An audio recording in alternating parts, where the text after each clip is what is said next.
Welcome to the headlines. I'm Louisa Liu. Thank you for joining us.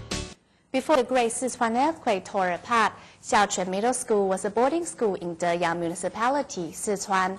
Now it's more than 1,000 students and staff still live in prefab dorms. And as the weather gets colder, the rooms are becoming damper.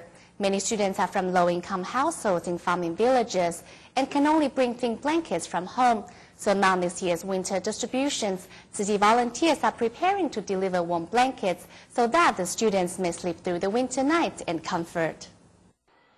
These prefab dorms and classrooms lie on what used to be the field of Xiaoquan Middle School, temporarily sheltering the school's students and staff after the Great Sichuan earthquake.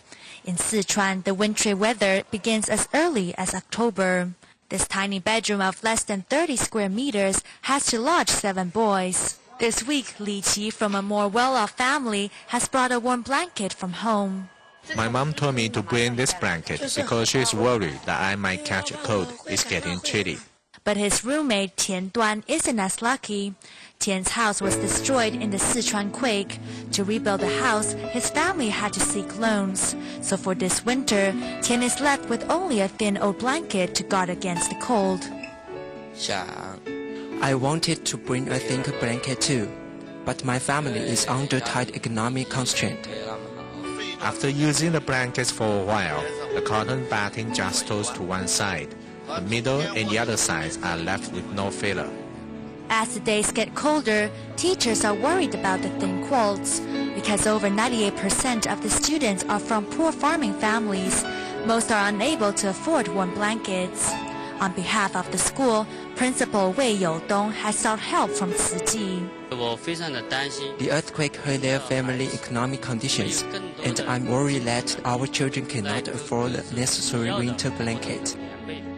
In December, Tzu Chi volunteers will distribute among them warm winter blankets. By next month, the temperature will drop to around 3 degrees Celsius, so these timely gifts will hopefully provide the requisite warmth and love. It has been more than half a year since the Sichuan earthquake struck. Affected residents are using their own ways to rebuild their lives. In Luosui town, Wang Huaicheng and wife raised livestock in their half-destroyed house, while at the same time removing the bricks to sell for money. Although the income is minimal, the couple believe that step by step hard work will eventually return their life to normalcy. Stepping over the rubble, the couple arrives at their half-destroyed old house. No longer habitable, the place is now used to raise 12 pigs. The livestock will be sold for around $3,000. This is not tough. We have already gone through hardship. There are other people whose lives are tougher than ours. We have a job. The wife takes care of the animals while Mr. Wang pokes through the ruins to find bricks for sale. Each goes for about 5 cents and can be traded for a total of around $12 a day, providing money for their son's college tuition. Is it hard?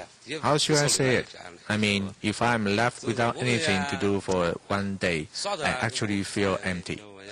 Before the earthquake, the Wen family sold noodles on the street. The disaster may have taken away their properties, but not their will. They believe hard work always pays off, and step by step they will overcome the devastation. We don't complain because this is a natural disaster, so we can't assign blame anyway. We have to rely on ourselves. We must repair the old house by ourselves. We will figure something out. We just have to work hard and make money. Refusing to allow the shadow of grief to overtake their lives. Like many other residents, the one couple is using their own power to resume normalcy. Besides the destroyed houses, green fields can be seen everywhere. Waiting for the harvest, the self-sufficient people are striving to stand up on their own 2 feet.